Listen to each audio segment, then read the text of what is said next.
Hello everyone! Welcome to my very first guitar tutorial video.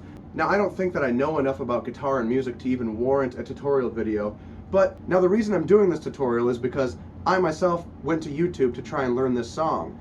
And in the comments of Wynchester's live version of this song, tons of people were asking for a tutorial. So, I may not be the best guy to do it, but here's a tutorial.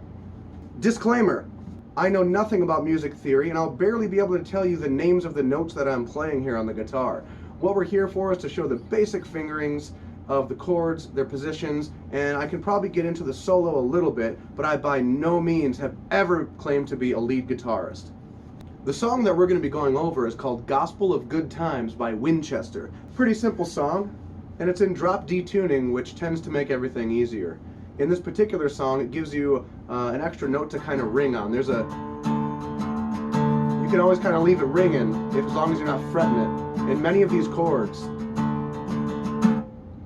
So here's the intro to the song.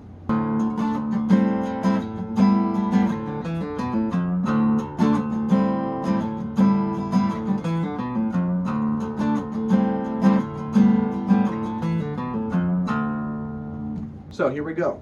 The first chord I like to refer to as a glorified power chord. You might call it a bar chord, but it's you have your open D here, 5th fret on this string. So we have the power chord, and then we're going to add that open D to it. And we're going to add this little B string. We're also going to bar it with our pinky at the 7th fret. That's the whole chord. However, when we first start playing the chord, we're not going to play all the strings. We're just going to play maybe the top 1 or 2, and on that upstroke, that's where you're going to hit those high ones for a little accent. So we're going to bounce on the top strings a little. That's the basic pattern. God, I love that hook on the end. So, we have this chord. Next chord is pretty simple. We're going to get rid of the pinky and move our pointer finger down. We're going to keep this string open now. And we're only barring these 3 other strings here following this open string. Barring them on the 5th fret. This is right where your finger was to begin with. We're just simply transitioning from this to this. Following that, if you're familiar with the D7 chord, all we're doing is taking that fingering and putting in a different part of the neck. By itself, the chord sounds like this. And with everything else, then that tail hook. All together.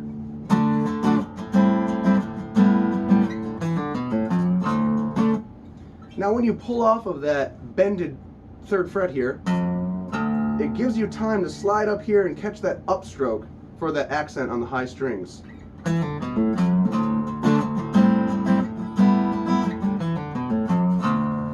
So that just repeats itself until we get to the chorus. Again, very simple bar chord. On the 5th fret, we're taking in that fat D string and we're just putting a bar chord there. And you can even throw in a little note here. You can put a pinky on the 7th fret over here, just to give it a little zest on the top.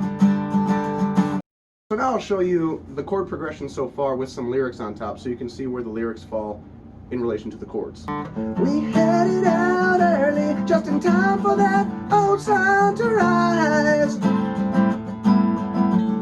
If you're out with your girlfriend, you know that we won't tell your wife.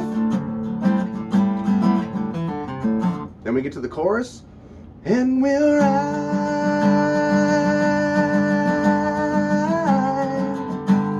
spreading the gospel of good times. Alright, now we're moving on to the solo. For the solo, the background chords are simply barred at the 10th fret, moving down to the 5th, moving back to the beginning.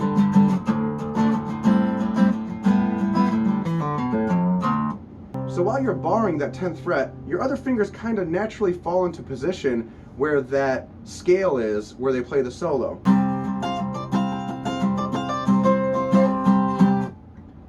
So that scale includes roughly these notes. So there you go. There's the basics on how to play Gospel of Good Times by Wynchester. It's a relatively simple song until you get to the solo, and that's where you got to add your own personality into it.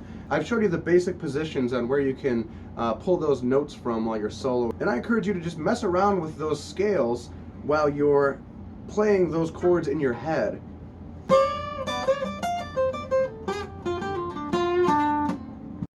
So, thanks for tuning in and watching my very first guitar tutorial video. It's a little weird to call it a tutorial because I don't feel like I really put that much information out there, but I really hope that it helps some of you.